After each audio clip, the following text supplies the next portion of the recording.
This is the fourth video in a series that shows how one can modify a Barbie doll to resemble the Unbeatable Squirrel Girl.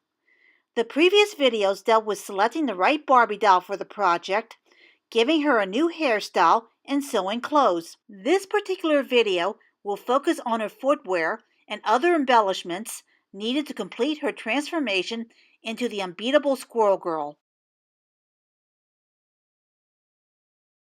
First, I'll start on her footwear. As you can see, Squirrel Girl usually wears calf-length boots. I found a pattern on the chellywood.com site for a pair of boots that one can make from felt.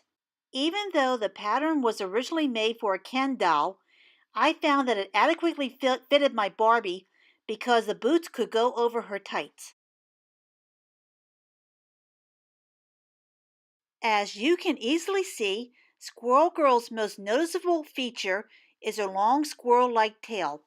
In order to recreate that tail, first you'll need to go to your favorite fabric shop, such as Joann's Fabrics and Crafts, where this footage was shot. I recommend the fur fabric that's sold as trim because it's the perfect width for Barbie. I had the fur trim cut at a 1/4 yard, which I found was very adequate. If you're unsure about your pattern drafting and sewing skills, you could go up to a 1/2 yard, so you'll have more fabric as a backup in case things go wrong. Take the doll and put her on a piece of letter-sized scrap paper. Make a rough outline drawing of a squirrel's tail when it's perfectly straight. Next, you'll need what we used to call pipe cleaners when I was growing up, but more and more craft stores are calling them chenille stems. I guess that's the one effect of the anti-smoking campaign that's been going on in the United States, because the reason why these items were called pipe cleaners is because their basic function was to clean a pipe after smoking it. And now smoking is not so cool and hip anymore. Well, maybe it's just as well because, smoking is really bad for your health and all that. You'll need to take 2 pipe cleaners or chenille stems and tie them together end to end so it'll form one long stick. Lay the long item on top of your newly drawn tail pattern and bend it so that it'll be the same shape as the outline. You now have an armature for the tail. Put it aside in a safe place where it can't be bent or further altered for a while. Pin your makeshift pattern on the wrong side of the fur trim, which is the non-fur side, then cut it out.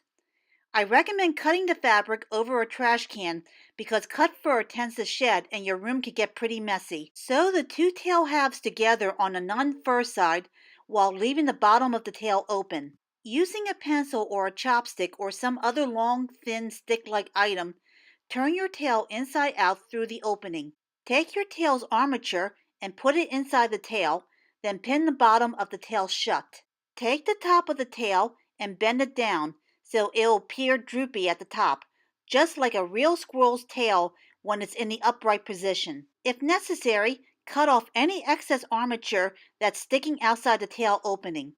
As for placing the tail on the doll, initially consult reference drawings of Squirrel Girl. Removing the doll's jacket, place your Barbie in a seated position. Using a pen or pencil, mark on the leotard where the tail should go. Ideally, your tail should be placed low on the back so it won't interfere with the hem of the jacket, but not too low so that it would interfere with the doll's ability to sit. Remove the leotard from the doll and sew the bottom of the tail on the spot where you made your marks. Putting her leotard and jacket back on, I found that her tail tended to drag to the ground and it couldn't stand upright at all. I solved that problem by using hooks that I found at the fabric store, and they are especially made for fur fabric. Sew the loop end at the collar of Squirrel Girl's jacket. Sew the hook end on the upper level of her tail. Now her tail is totally flexible, where one can choose to either have her tail drag towards the ground or remain upright. Squirrel Girl now has her tail.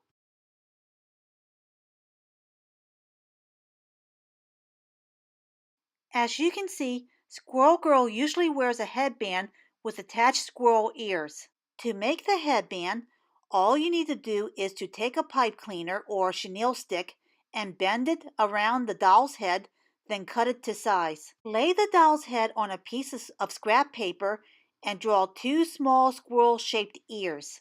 Pin what you've drawn to a piece of brown felt. You'll be ultimately cutting out 4 ears. Using a reference picture of Squirrel Girl as a guide, figure out where you'll be placing the ears on the headband.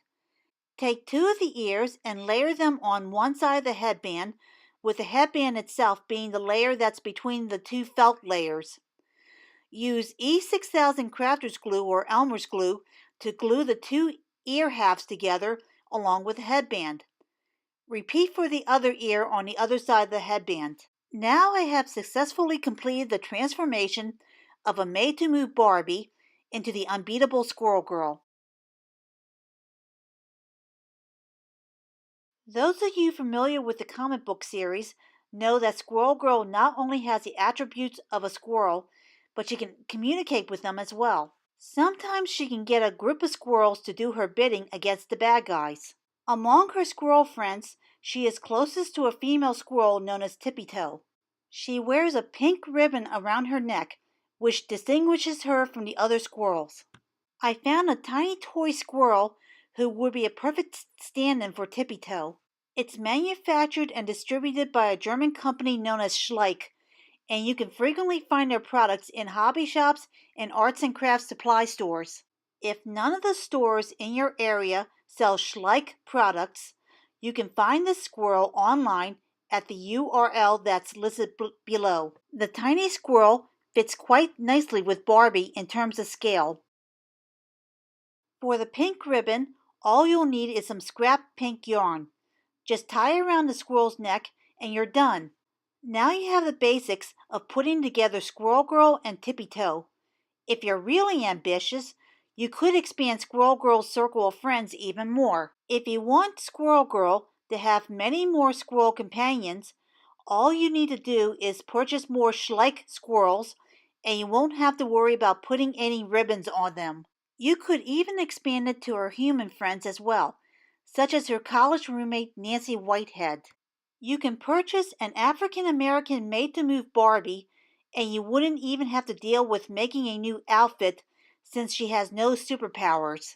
As for Nancy's white cat Mew, there's a tiny toy cat on the Schleich website that can serve as a stand-in. All you need to do is to get some acrylic paint and paint this cat white, so it'll resemble Mew even more. You could go further and create characters based on 2 male classmates who both have superpowers, known as Chipmunk Hunk and Koi Boy. Just search around for any Ken dolls who would be suitable while finding patterns for making costumes. That's it for this tutorial series.